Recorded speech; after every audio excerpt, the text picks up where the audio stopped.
Hello and welcome to Raven's Arcana. I am Raven, and this is going to be step 4, episode 4 in spiritual alchemy. So, this is going to be conjunction. This is where we combine everything back together that is part of our true and authentic self. So, in the first step, we had metaphorical lead, and we're attempting to transmute that into gold. That was breaking down the ego, reducing everything to ashes. So, fire. Then we had dissolution, which was dissolving everything into water, everything in making that lead into tin, and that was dissolving our identity with our false self at that point. So we went over things that were traumatic events, occurrences in our life, and that have shaped our thoughts and emotions and how we approach the world and other people. Then we went into separation, which was iron. So we moved into iron, and that is separating out our true thoughts and emotions from our false thoughts and emotions, laying everything out on the table. But what we did there was we actually went below the surface, brought everything up into the air, if you will. So we were panning for gold, and we were really digging deep into the psyche and evaluating things that were associated with conditioning and programming. And we talked about bringing those little specks of gold to the surface. However, that was fool's gold. So we have a little bit of work to do, right? So that iron that we brought up was really iron pyrite, or conjunction, which is copper. So copper looks like gold. It doesn't have the shimmer, the shine, and it definitely doesn't have the same makeup of gold, right? So now that we're at conjunction, we are combining all of the elements of what we believe to be our true thoughts and emotions, everything that is productive within our psyche. We are starting to recognize our divine feminine and our divine masculine pieces of ourself. So that divine feminine, we realize we have intuition and emotion over here, and that divine masculine, we have instinct and reason or logic, right? We acknowledge that we have different poles within ourselves. So those polar opposites and how we evaluate those, how we allow that pendulum to either swing back and forth, go all over the place, or we manage it. So we have happy and sad. We have pleasure and pain. We have calmness and anger. And we're looking to find balance. And we can experience those emotions and the thoughts that are associated with those. We want to be happy. There are times to be sad. We want to find pleasure in things. But there's also points in our life that produce pain. We like to remain calm, but it's okay to get angry about things. So it's the duality and how we manage that. So another part of that is intention and acceptance. So we act and we think with intent. We ask questions with intent. We interact with the intention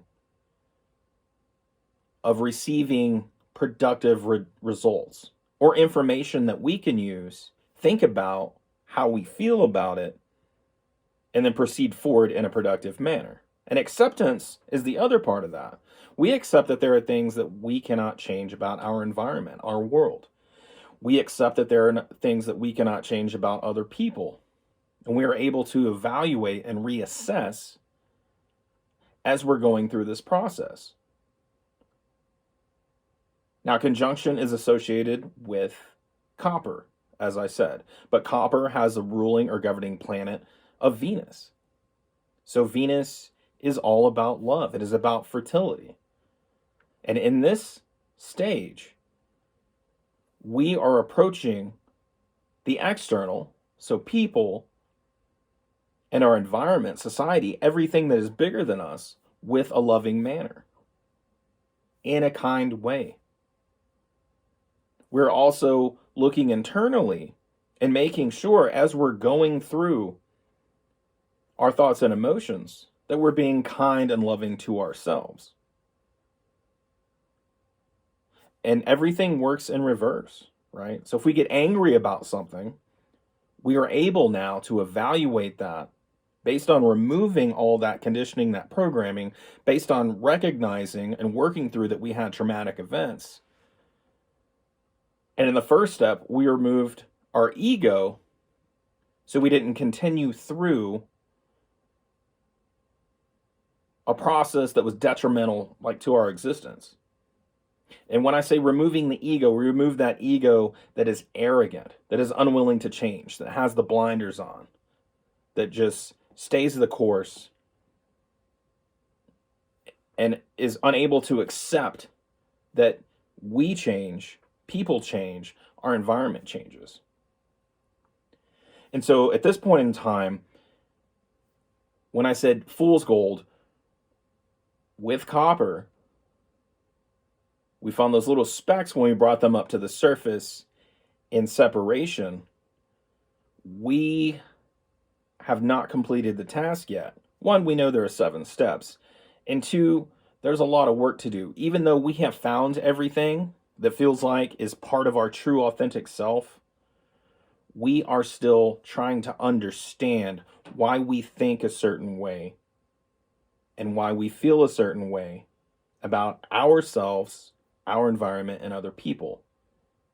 Which comes first, right? The chicken or the egg? Do you feel a certain way? Do emotions bubble up to the surface and it makes you think about certain things in your life or how you would address that situation? Or do you think about it first and think about how you feel, how you should feel, what you should believe? So this seems like a simple process, but the majority of the time, as we're in conjunction, as we're combining everything, is learning how everything fits together. Once again, that divine masculine, divine feminine. Are we being intuitive? Are we being instinctual? Right? Are we knowing when to tap in to our experiences when we get angry? How to process that? How to address that with other people and address it within ourselves? This is all about the spectrum. This is all about realizing your balance and how you have to remain balanced in your everyday life. Whether you're in a personal setting by yourself or you're interacting with other people, animals, your pets, the world, society, your job, and how we navigate everything. So in this step, we want to remain grounded. We talked about reducing to ashes and calcination with fire. We talked about dissolving everything in dissolution with water, and air, bringing things to the surface in separation, right? Now this is the earth part. This is the physical. We are combining everything into what hopefully will become a pure substance. There's more work to do after this. But this is the realization that we are complex beings. The realization that we have a pendulum swing in our thoughts and emotions and how to manage that rhythm and how to ground ourselves. Making sure everything else that was deep in our psyches doesn't affect how we approach, how we interact, how we emote, how we communicate. And a lot of times, our thoughts come into our head quickly, right? We don't have time to think about why we think a certain way. A feeling bubbles up in our stomach. We get butterflies. We become angry. And those are trigger events, and there's nothing wrong with a trigger event. But this is the part where we begin to understand why we think a certain way. We work through the depths of our psyche from experiences, from events, from conditioning, from programming. And a lot of that stuff still remains even though we've worked through it. We've just kept the stuff that was productive for our existence, for our being, for our approach, and our perceptions. So this is a big recognition of the self.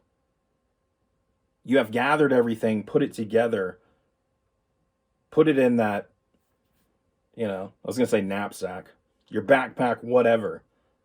And this is what you're going to move forward with. These are things that you feel are productive for you. These are the tools. We've got rid of the excess baggage.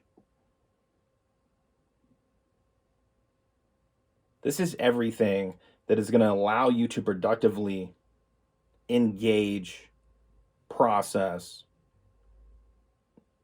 and understand, and convert into wisdom.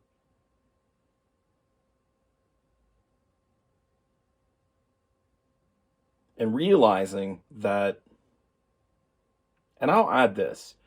So there are a lot of psychologists, psychiatrists, doctors, people that will assess polarity.